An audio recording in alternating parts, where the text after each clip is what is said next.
All right, so we're talking about sequencing for the subtle body. This is continuing on from where we left off yesterday. So let me get you guys online where you can hopefully see the whiteboard a little bit. Are you okay if I bring it down here for now? Or just drop it. That could work too. So all the way. This was just a review from yesterday, so hopefully this looks familiar. I think you all have this in your notes. Sorry again for those of you online who didn't have this, but that should be in there. And can I have the? All right, so we are going to now move from there into a continuation of kind of where we left off yesterday. So if you recall, we ended off talking a little bit about the Cambio queuing methodology. And so where that's headed, we want to really evaluate our language and the techniques that we're using and see how we can apply them within the context of a class to really address subtle body aspects. So give ourselves a little more space. So we have our 3 types of cueing. Do you remember what those are? Active. Perfect. Operative. And I heard it, integrative. Yes. Integrative. My favorite cue. Just so you know. All right. Hopefully, friends on Zoom, is that readable? Okay, perfect. Let me shift this over here. Oh, wrong one. Oh my gosh. My laptop is fighting me right now, so pardon as I get us back on track. There we go. Okay. So we talked about a number of different subtle body components yesterday. So we talked about chakras. And we talked about vayus, right? And so these they start off kind of in this operative territory, because as soon as we're talking about the subtle body, we're doing more than just, hey, put your foot here, right? Like that's kind of the baseline for directed cues, is we're just getting people's bodies into the right shape. Make sense? So anytime that we're starting to address subtle body aspects, we're moving into that operative range. Now we have the ability to move either direction with these things. So do you remember back to 200 hour when we looked at the chakras and there were like the balanced and imbalanced expressions, and then there was both the physical and the emotional level with each of those? That ringing some bells? Cool. So this is kind of where we start to take things. So when we're talking about things like the elements that are related to a chakra or the physical expressions, we're now starting to move back towards directive. So there's still some operativeness of those cues, but we're headed back in the direction of directive cueing. When we start to talk about the emotional aspects, then we are moving back in the direction of integrative cueing.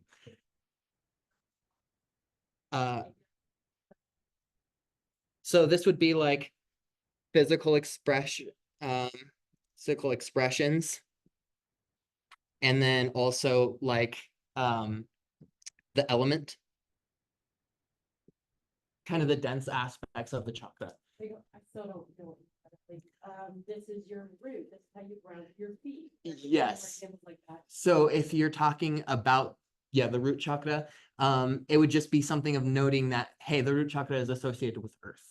Like that's kind of just a directive statement. You haven't necessarily addressed any emotional quality or operational sense for the student. Does that make sense? How it's a little bit different than saying, there's a difference between saying your root chakra is associated with the element of earth and saying, feel the connection between your root chakra and the ground. Does that kind of highlight the difference?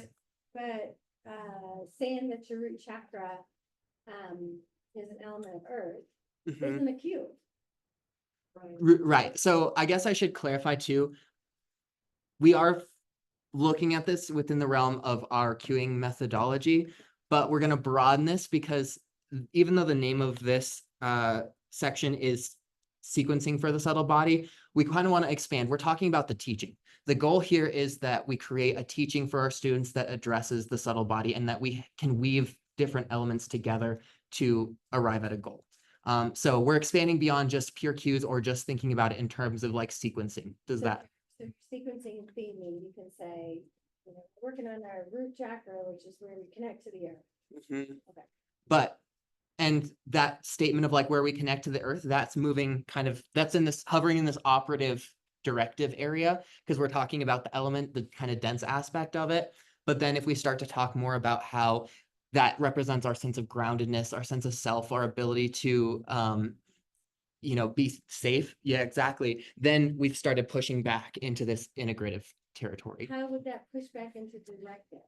What would you say that would push it back into? It's more factual, it's more like a basic generalized statement, the chakra equals, earth element, versus chakra is feeling, grounding, energy, sensation maybe.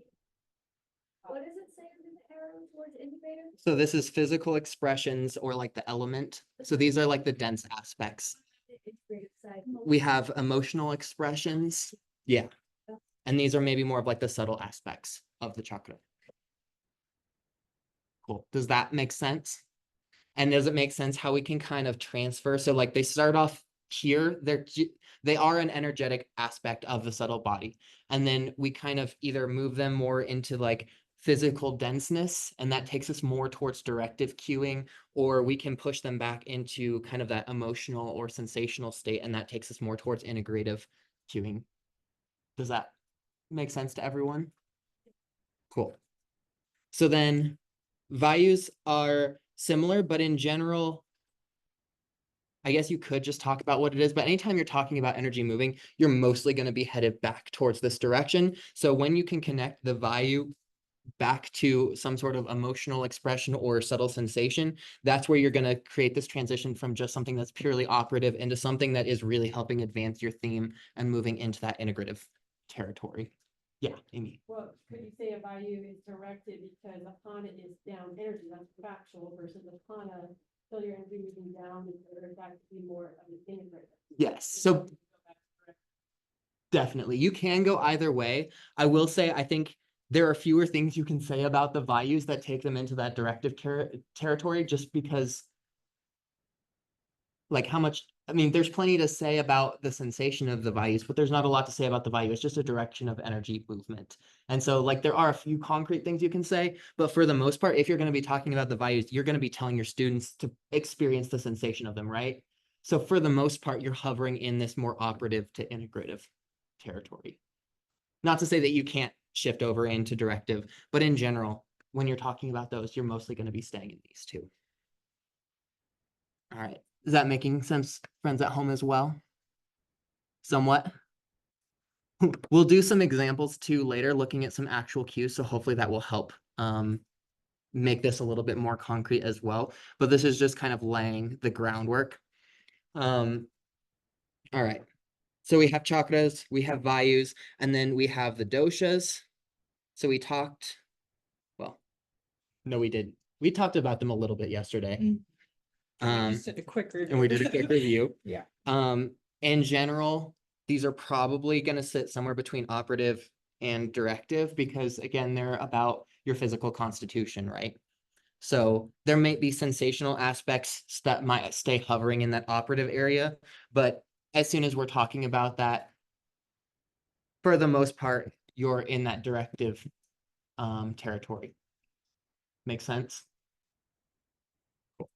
And then the last one we'll talk about right now, or actually we'll talk about koshas as well, but then we have the gunas, and these ones kind of again are going to stay in this start in the operative, and then more often I think we can move them back into that integrative territory because again we're looking to have students acknowledge a sensation and then perhaps experience or precipitate a shift in them, right? So if we have a Rajasic student that comes into class, we're trying to bring them to Sattva. If we have a Tamasic student that comes into class, we're also trying to move them into Sattva. So we may be having them pay attention to where their starting point is and then working them towards an end state. Is that make sense. But then our process of talking about that is probably going to have more to do with paying attention to sensation and energetics versus talking about concrete things in the physical body and directing things, body parts. Make sense?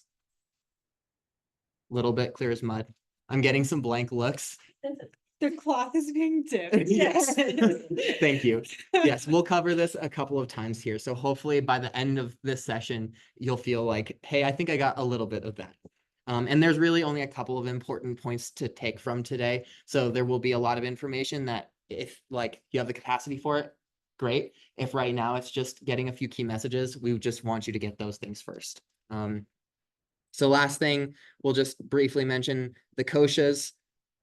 And these ones can really go either direction because again, we can start working back towards Annamaya Kosha, which can take us back into that directive cueing. And then as we kind of head up into or head through the sequence towards the more subtle elements, then we start operating more in the integrative space. So there's opportunity to go both ways with that. But does it, I guess, as a kind of concrete takeaway, does it make sense that all of these start in the operational space? That it's all about sensation, being aware of energy, and then we can really shift which direction we're headed based on whether we're pushing more towards like dense physical body experiences versus whether we're pushing more into energetics and sensational elements.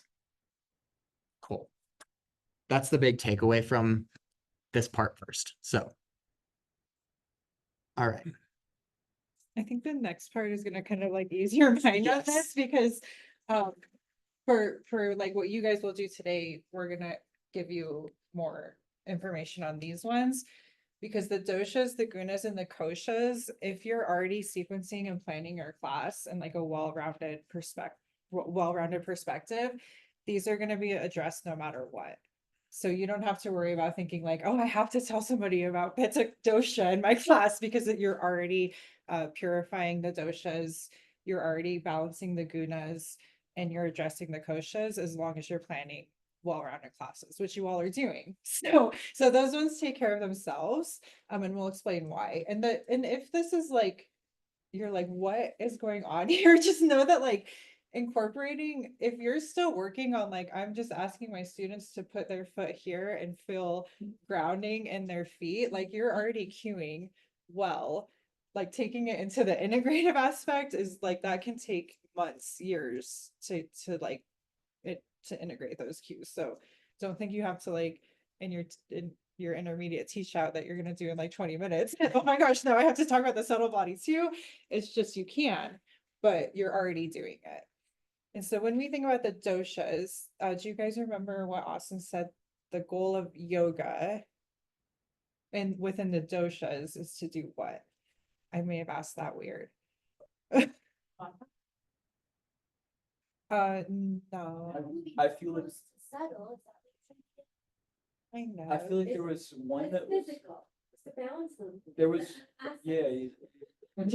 there was something I that was hear a saying lot of good things. what was there was one practice that he said was like trying to either get rid of them and we're trying to get rid of them and then one was trying to balance them or something. Yes. So Ayurveda. Yeah, Ayurveda that was- is trying to balance them. Yoga is trying to eliminate them. And so when we think about the doshas, like if I have kapha dosha and I want to purify it, eliminate it, eject it, however you want to say it, your ujjayi breath is taking care of that. So if you're cueing ujjayi breath, you're already eliminating kapha. Or pitta, do you guys want me to write this down? Is that helpful? Okay, so let's erase that. You want the We still see the board now. we can break that down. Okay.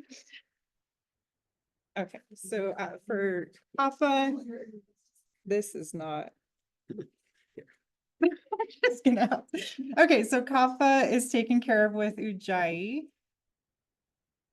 And then pitta is tapas, so you're eliminating pitta through tapas. Oh, thank you. And then, vata is your bhav or your drishti or just that singular focus.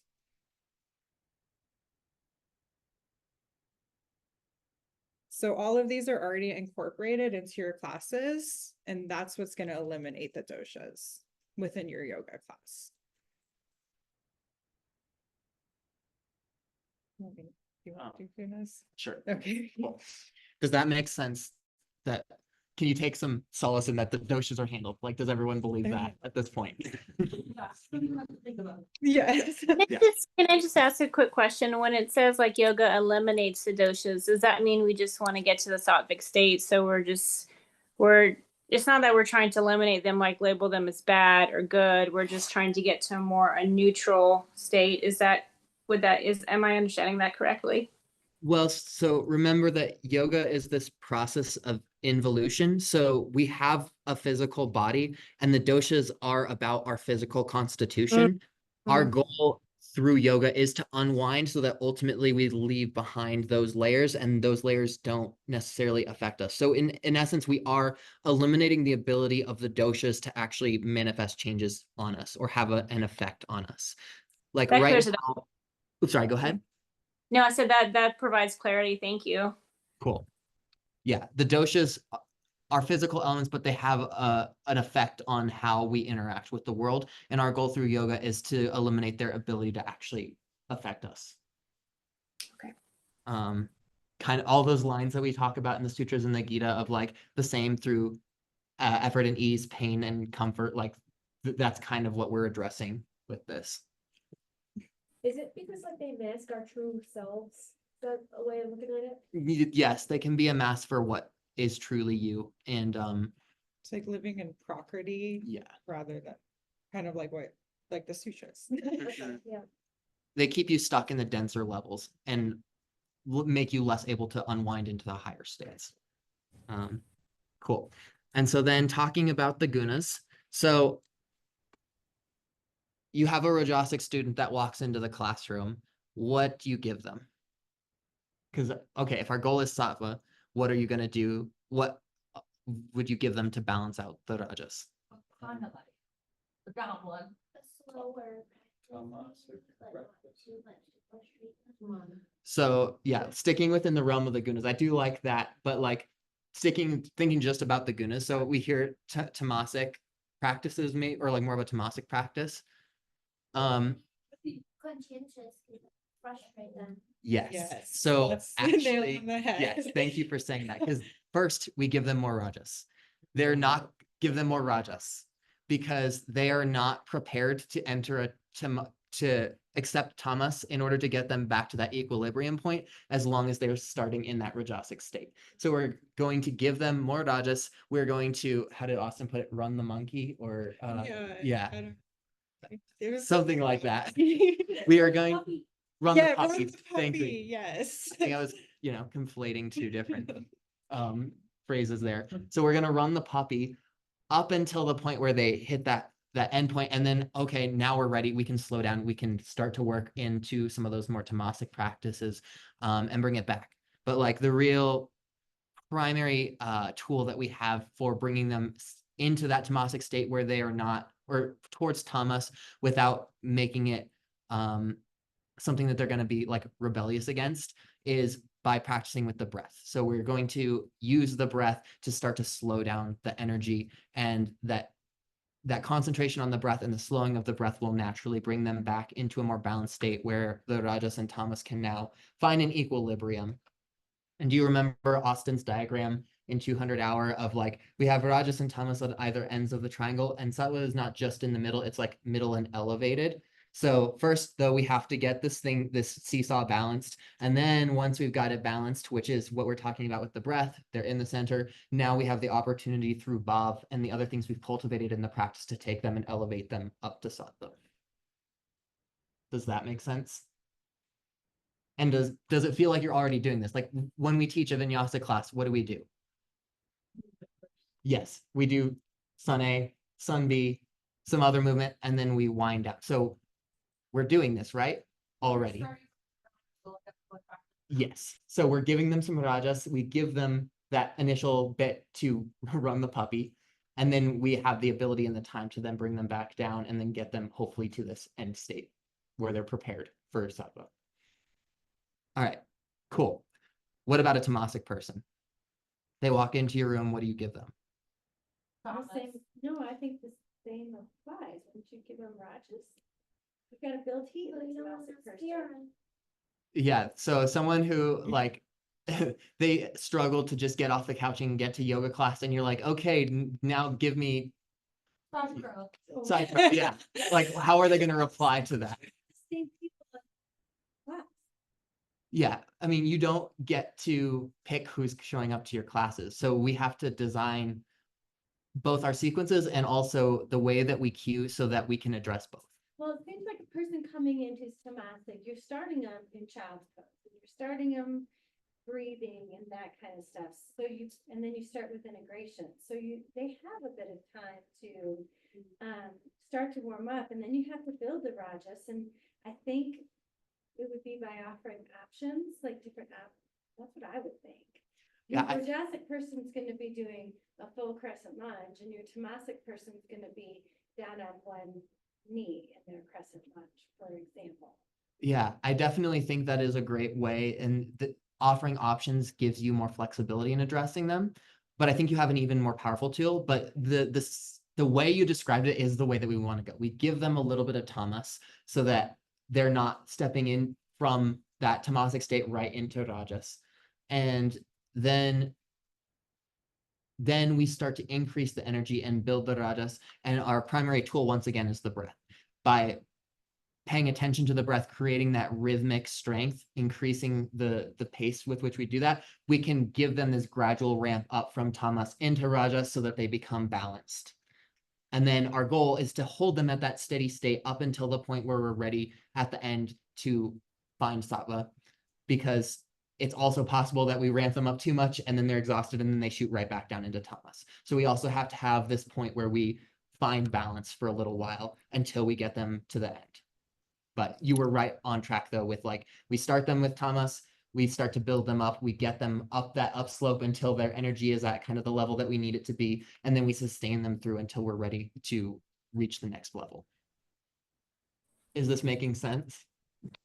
So Bryce, is it like we just meet them where they're at with their dosha and then gently guide them towards a more neutral state or sattvic state? Yes, the key point that I want to make here is that the temptation probably would be to give the opposite. You would, our initial inclination is like, oh, if someone's rajasic, give them more tamas, or if someone's tamasic, give them some rajas. Their nature is going to rebel against that. It's that whole Newton's first law inertia. Like they're already in a state and their tendency is going to be in that same state. So we give them something, the thing that they already have, so that it's comfortable and like they can kind of start getting into it. But then we use these subtle things like the breath and our other practices to then modulate the energy so that it balances out, and then they're opening to entering more of a sattvic state. Seems to me Sounds like good. Thank you. no matter where they come in from. Yes, exactly. So that is one of the big takeaways, is that like, as long as you are planning well-rounded sequences, and then you're also paying attention to the way that you're cueing breath and the other energetics of the class, it doesn't matter whether they walk in rajasic or tamasic, you can still get them to sattva, and you don't have to necessarily change anything about what you're doing or your sequence just specifically to address someone because they're rajasic or tamasic. Cool. Clear as mud. Hopefully a little bit clearer than that. Cool. Did you have a question, Andrea? No, Okay, I'm good. sweet.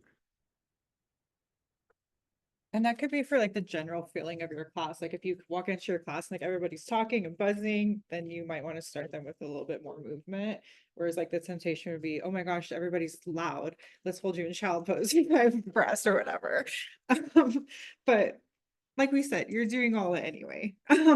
We'll just like, koshas are a little bit more intuitive, I think. So we'll go quickly through them so that you guys can get some practice with more of the chakra vayu stuff. So what's our first kosha? Yep, Anamaya. And that's going to be, where do you see that in your class? Their body. Yep, the asana. So that's going to live in our directive cues. So Anamaya kosha is living in our directive cues. And it's just the asana.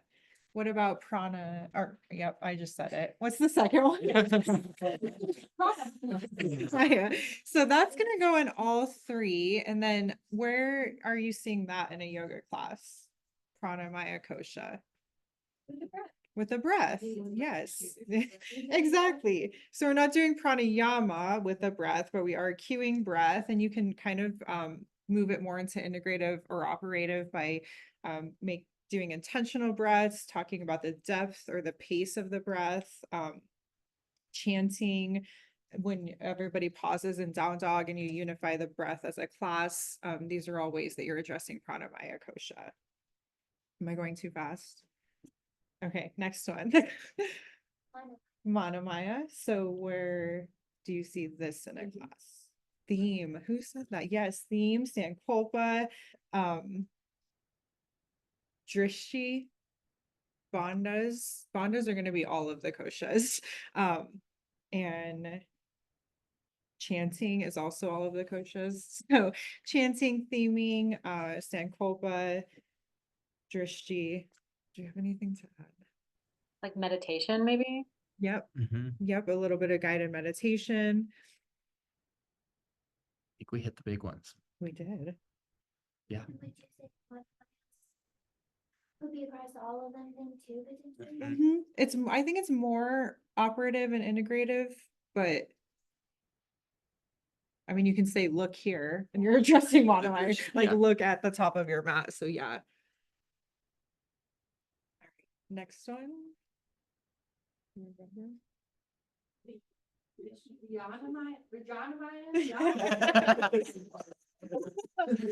Yes.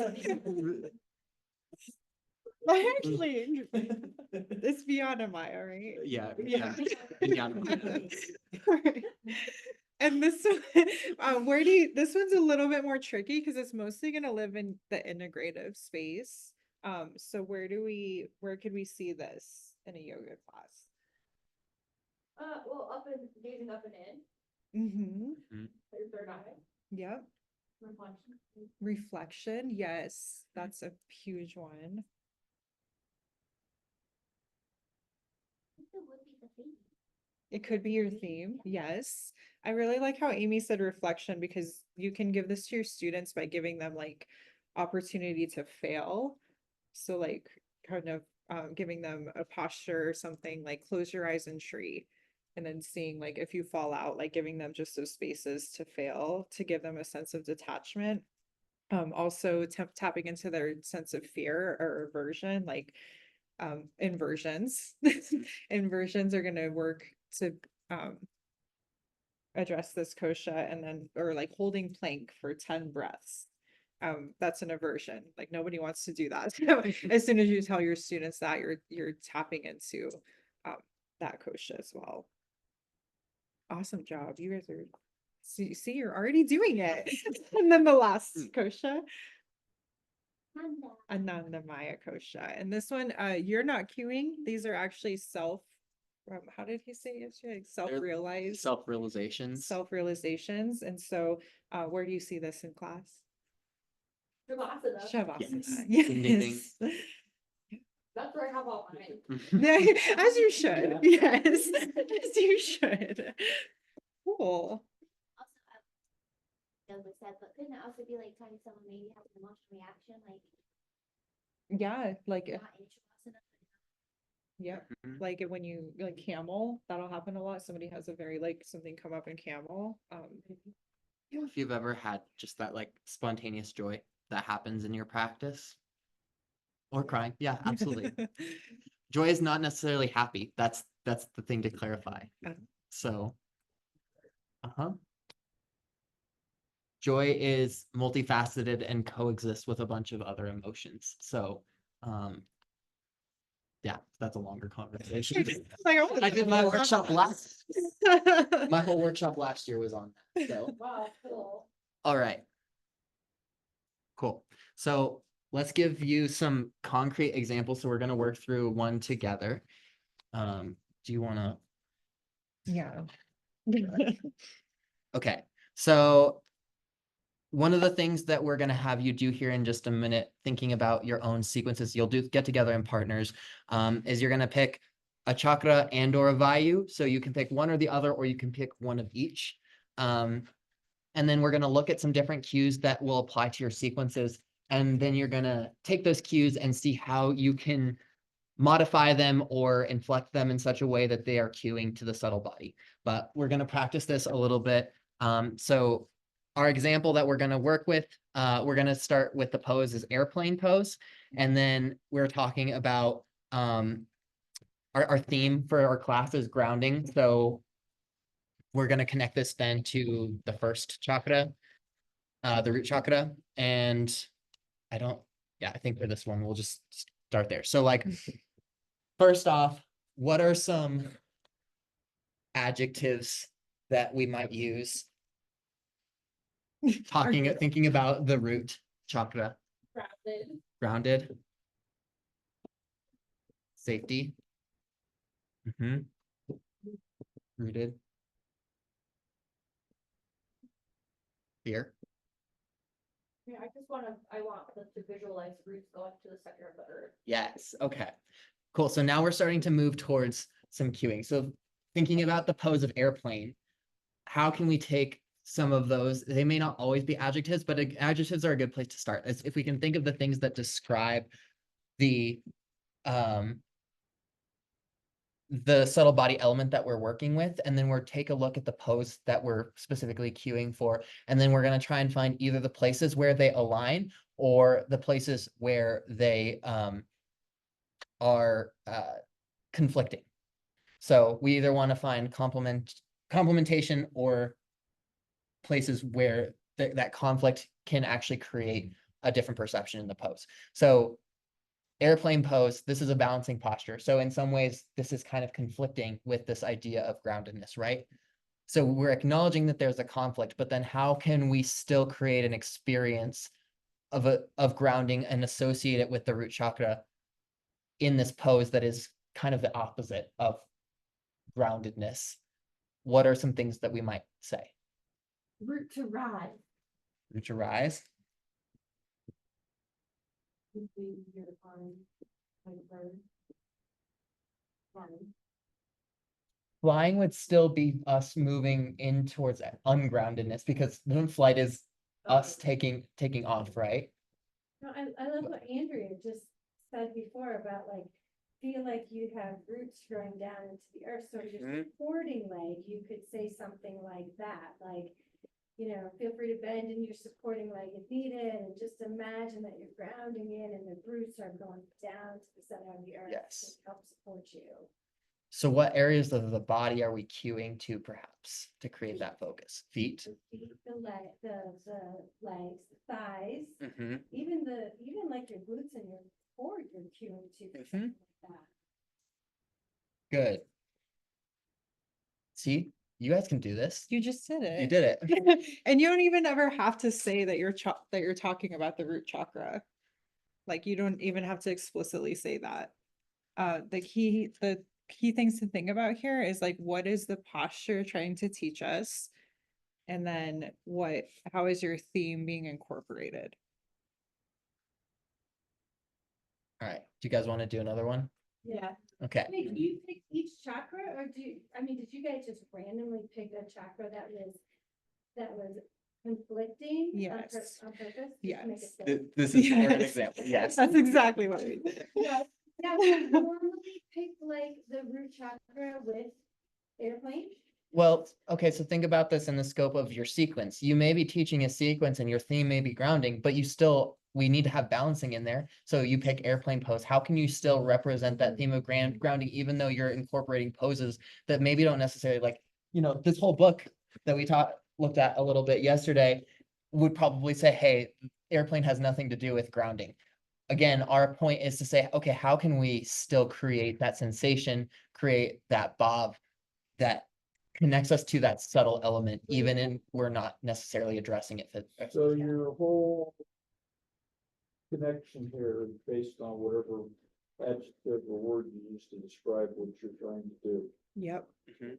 Exactly. It's the cues that you say that are going to, So I can cue influence this every- for grounding, I cue this for, well, gee, it takes a lot of smarts to fly. yeah, So you can cue that for 6 chakras. You can cue it for anything you want. Exactly. yeah. That's. Make it up. That's right. Just make it up, yeah. But the chakra, I think, chakra changes the adjective that we use. Because Exactly, Amy was giving something different when you think about a bird's Mhm. mind. Yes. yeah, So if we're talking about either like the fifth chakra or maybe even like second chakra, that kind of creative energy, then maybe we do want to talk about flight, that kind of free space of movement. Or, you know, we could talk about Udana Vayu. So let's do an example. Yeah, Heart when you're flying. yeah. absolutely. I mean, again, we can connect this to like, we can either look for where there is complementarity or conflict, and then we can lean into either one of those spaces to create a connection to that subtle element that we're working with. So if we're gonna keep the same pose, so we'll have airplane, but this time we'll have Udana Vayu. What is a theme you can incorporate? Sorry, Udana, that's the one that goes in. Udana goes up. So that could be like the Up and flying. out. Yeah. So what would you theme, like, what is a simple theme for your class? Sorry, what'd you say? I'm saying spreading your wings, lifting off an airplane. The theme? Yeah, for your whole class. What could be a theme that Oh. Let go, letting go, letting go? or release. Cool. Spreading the wings. Who said that? That was me. Yeah, I like flying. I mean, all of these work. These are great, yeah. And then what are some adjectives that you could incorporate into, or what are some adjectives you associate with Udana Vayu? Or, yeah, Udana Vayu. Light. Like, not light, but like light on your feet, like, light, so not witness heavy. is like- Witness is Like, that's probably, yeah, well, that's a really. Lifted. What'd you say, Melissa? Lifted. Lifted, Mhm. nice. One more. Wait, what was that? I said air. Air, Air. space, nice. And so what are some cues that you could say in airplane? Take, like, Take- lift off, launch. Okay. Yeah, seriously though. Retreat the wheels. I'm just kidding. One wheel on the ground. Buckle your seatbelt. Notice the nearest to That's where something she exit. So take flight, launch. What about when you're in the posture? Like, what do you want your students to feel? Lift your chest. Lift your chest, open your heart. Shines toward the earth. Heart what? Heart shines toward the earth. Heart Lift your heart to the sky. Lift your heart to the heavens. Oh, I like Maybe that. expand your chest. Expand your chest, You are, beautiful. lift, you're opening chest and forward. Does this make more sense though? Like, do you see how we can do this? We I type, can see the formula, like I was winging it, Yes. but now I'm like, oh, there's a formula. there is. I'm a very like, I need like something like this to be able to be like, oh, now it makes sense. That's why Amy teaches math. Yes.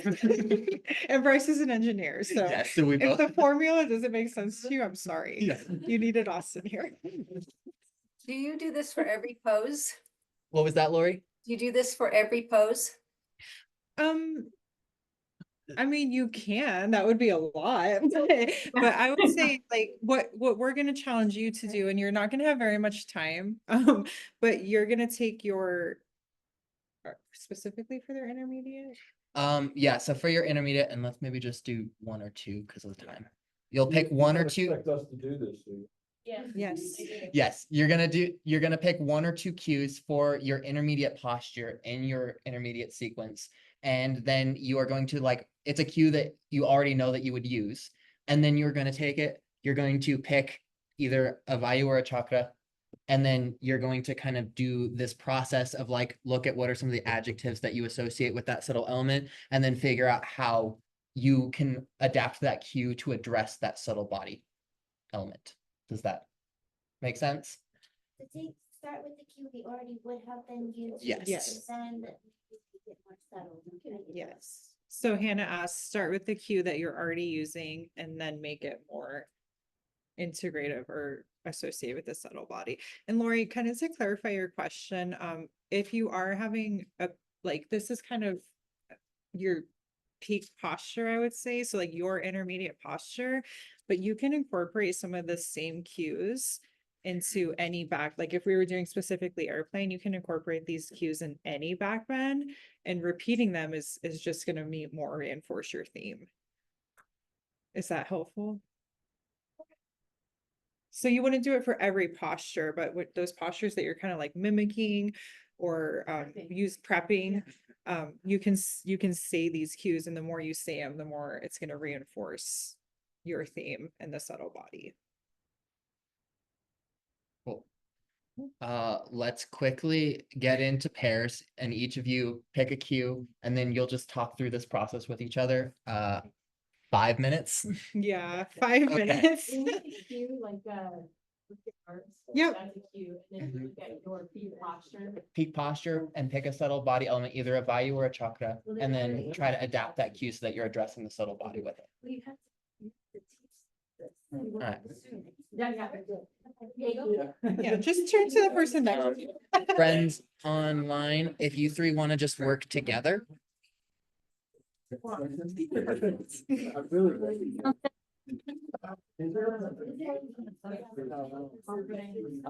You mute the room so that we can hear each other. I was just about to do that. Yes. Okay, I'll go first since I wrote it down quickly while they were explaining it. I have revolved extended side angle is my peak posture. And I'm thinking for the chakra for that is heart, because you're opening all the way up, as well as maybe this- Sacral or Sac- solar plexus. solar plexus, yeah, because you're in that twist right there.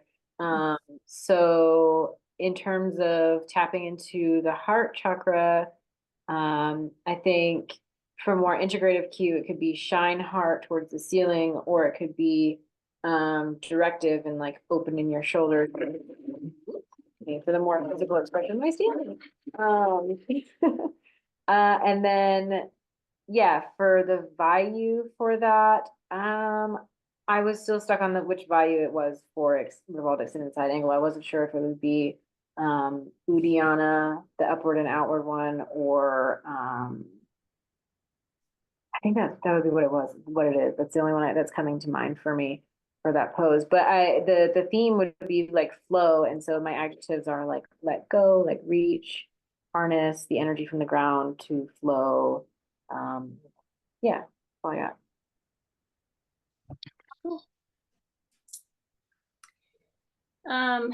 My intermediate did you want to go, Lori? Or doesn't matter? Yeah. So I have handstand. So that'll be the crown chakra, and my vayu would be Uddiyana vayu. So lifting up, tapping up above. So my adjectives were going to be lift, elevate, whether we're just moving to a three-legged dog, downward facing dog, or on the wall, it would be elevate your legs, lift your legs, expand from your center of gravity, lifting up from the ground, reaching up. So things along those lines are what's coming up to the top of my head.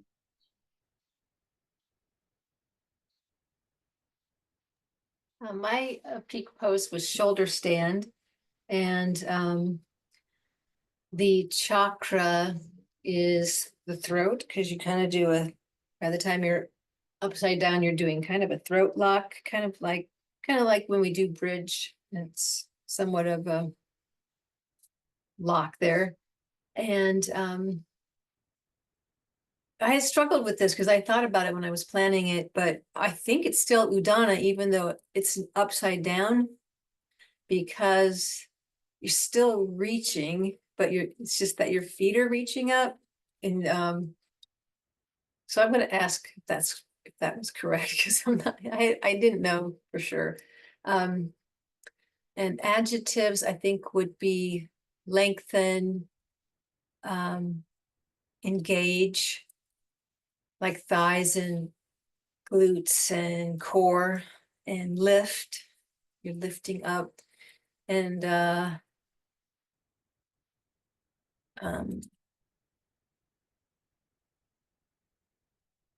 and I don't know, maybe lock. Maybe kind of doing a lock with the throat. And that's all I can think of at the moment. I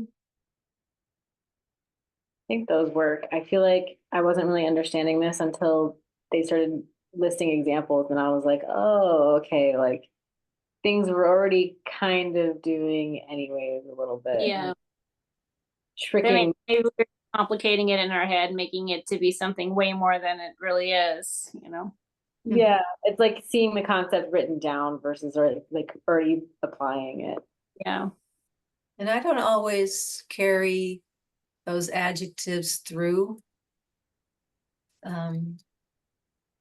So that would be. All right, let's start coming back, everyone. Yeah. Cool. All right, y'all. We got to come back. We have very limited time this afternoon, so we want you to have more time with this, but this conversation will have to continue later. Quick check-in. All right, everyone around the room, got your attention? Cool. All right, fist to 5. How do we feel about this? What? Yes. I know, but like in general level of understanding, like how confident do you feel like you can take a couple of cues and adapt them to talk about, address this little body? Cool. So we've got 4, 3, 4, 4. Good. 4s, 5s, 3s, 3.5. Mostly 3s and 4s. Okay, cool. So looks like 3 and above. So hopefully that makes 3.75. Perfect. So we'll talk to Austin and see if there's, time for just a little bit more about this, if you guys want a little bit more, but we do have stuff. So for those of you yesterday who did not teach your intermediate sequences, the next 2 hours you're going to be teaching. We're gonna, because of time, to get you out on time, keep the introduction short and keep your Shavasana short so that you have time to write feedback. When you write feedback, you can give it orally, although that might take some of your time. It might be better just to write it down and share it afterwards, but then you're going to need to email that, and you'll email it to your partner and CC that to whoever you're teaching with.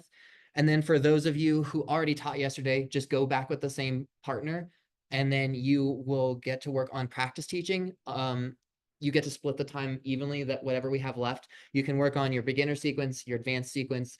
If you have parts of the sadhana that you want to practice teaching, you can do that as well. Or if there's something else, just come talk to Amy and I, and we can let you know whether you can spend time on that. Yeah. It's right. He's not. He was my part. Okay. We will probably put you in a. I mean, prepare me, or I can do yoga. I'm happy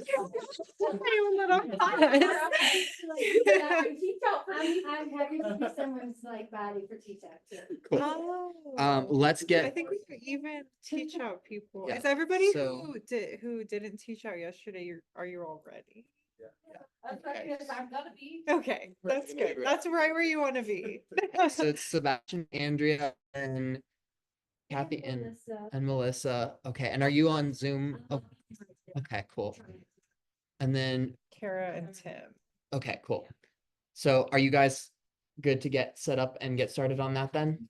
Cool. You'll want to get started as soon as you can, because both of you have to get through your sequence and get the feedback. Yeah, I don't think anyone's teaching over there. But So, hey Kathy, are we gonna get into like breakout rooms? Do you think they'll do that? I can split you out, I think. Give me just a Okay. second, see if I can get that set up.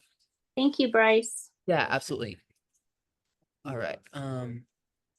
Okay. All right. 2 breakout rooms.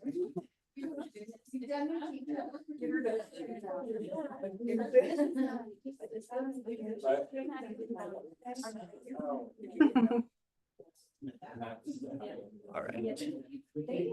Right, Cool. so we just do whatever you want. Should be open now. Yes, but it ideally it'll be somewhere in like sequencing or like again, beginner advanced sequence or sadhana. But if there's something else, let us know and we can talk about it too.